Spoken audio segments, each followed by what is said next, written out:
ingenious internal workings allow perishable food to conquer the constraints of both time and space. Even those chefs who are proud to know the life story of each steak they serve, or the foodies who insist on meeting the farmer who raised the meat they eat, would never dream of inquiring as to its storage history, or imagine that beef carcasses have to be electrocuted in order to withstand the rigors of refrigeration without toughening up.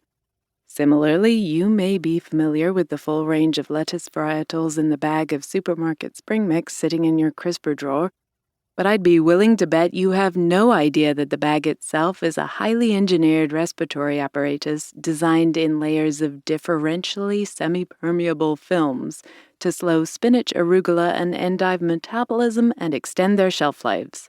I certainly didn't.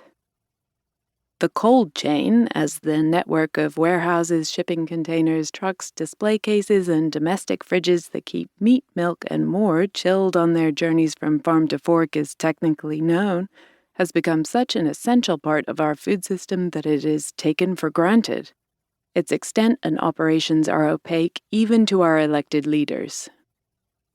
During the early days of the COVID-19 pandemic, as supermarket shelves emptied, one industry expert told me that he received a frantic call from a senior official in the British government asking how many refrigerated trucks and warehouses the country's food supply depended on.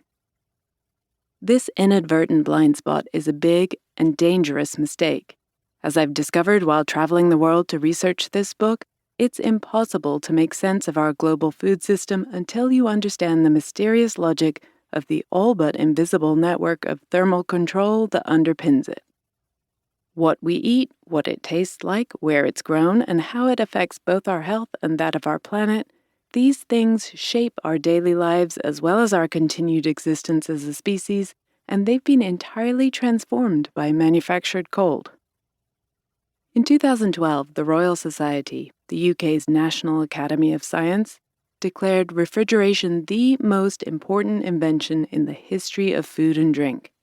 Judged in terms of its impact on a range of criteria, including productivity and health, refrigeration was deemed more significant than the knife, the oven, the plow, and even the millennia of selective breeding that gave us the livestock, fruits, and vegetables we recognize today.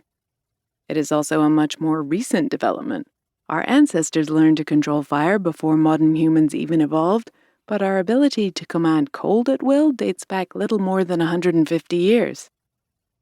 Mechanical cooling, refrigeration produced by human artifice as opposed to the natural chill offered by weather-dependent snow and ice, wasn't achieved until the mid-1700s, it wasn't commercialized until the late 1800s, and it wasn't domesticated until the 1920s. Today, a century later, nearly 3/4 of everything on the average American plate is processed, packaged, shipped, stored, and/or sold under refrigeration.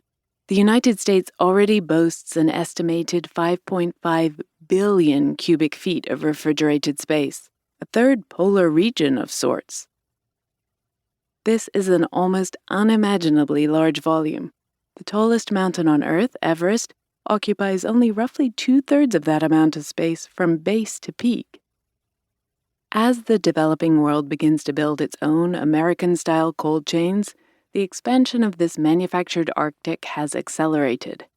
According to the most recent statistics from the Global Cold Chain Alliance, the world's chilled and frozen warehouse space increased by nearly 20% between 2018 and 2020, a leap that still left most of the planet's citizens provisioned using less than a sixth of the cold storage capacity required to feed the average American. The standard domestic fridge at between 20 and 25 cubic feet is just a tiny closet in the distributed McMansion-sized pantry it takes to preserve our perishables.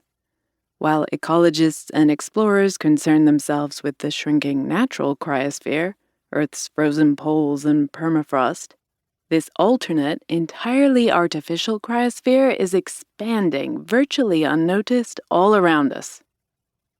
My fascination with the cold chain began about 15 years ago, when the farm-to-table movement was picking up steam in the media. While my fellow food journalists were writing about feedlots and fast food, or locavores and edible schoolyards, I got